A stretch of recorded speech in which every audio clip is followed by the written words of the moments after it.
Happy Diwali to everyone.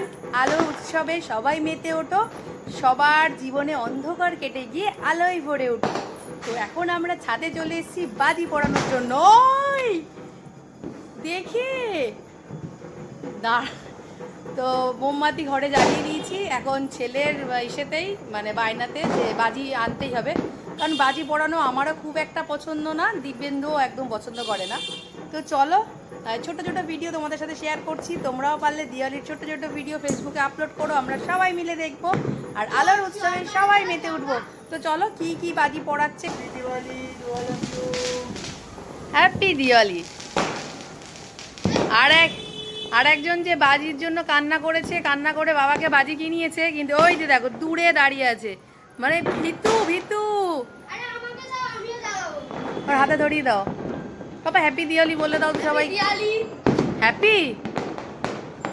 এতক্ষণ কাঁদছিল কেন আমাকে বাজি কিনে দেবে না, সবাই বাজি পোড়াচ্ছে। ওই বাবা ভিতু নাম্বার 1, তোর হাতটা ধরে দেখো। কে কে আজকে বাজি পুড়িয়েছো অবশ্যই কিন্তু কমেন্ট করে জানিও। ওরে বাবা এরা বলো আস্তে আস্তে মারো। ওরে বাবা এটা কি নাম, বেশ ভালো দাও, আমাকে একটা দাও, আমাকে একটা দাও দেখি। ক্যামেরাটা তুমি এবার নাও, কি করবো এটাকে নিয়ে? এটা ধরো, ক্যামেরাটা ধরো। বাবা আর একটা দাও,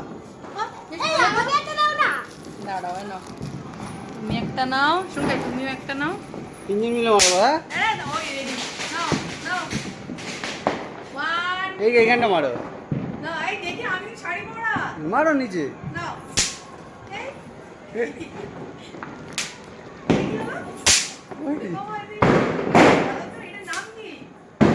এটা পারলে না তো? আরে এই তো ইয়ে ছোট ছোট পেটের মতো ছুঁড়ে মারলে ফাটবে।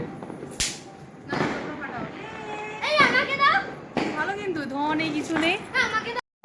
ছেলের সাথে সাথে আমরাও কিন্তু বাজি পোড়ানোটাকে খুব এনজয় করছি। আমি তো প্রথমে না করছিলাম, যেহেতু আমার ভালো লাগে না, তো ছেলে কাটছিল বলেই ছেলের বাবা এনে দিয়েছে। বাট এখন দেখি আমার বেশ ভালো লাগছে, মানে খুব মজা হচ্ছে। আর দিওয়ালির দিন না ছোটোখাটো বাজি পোড়ানোই যায়, তো এখন সবাই মিলে বাজি পোড়াচ্ছি। আচ্ছা দাঁড়াও, তোমাদের বাইরের ভিউটা দেখাই, কি সুন্দর চারিদিকে আলো আর আলো। ওয়েট, বাইরেরটা দেখাচ্ছি। দেখো আজকে চারিদিকে শুধু আলো আর আলো, দেখেও কি ভালো লাগে। ওর জন্যই কালী পুজোটাকে আমরা আলোর উৎসব বলি।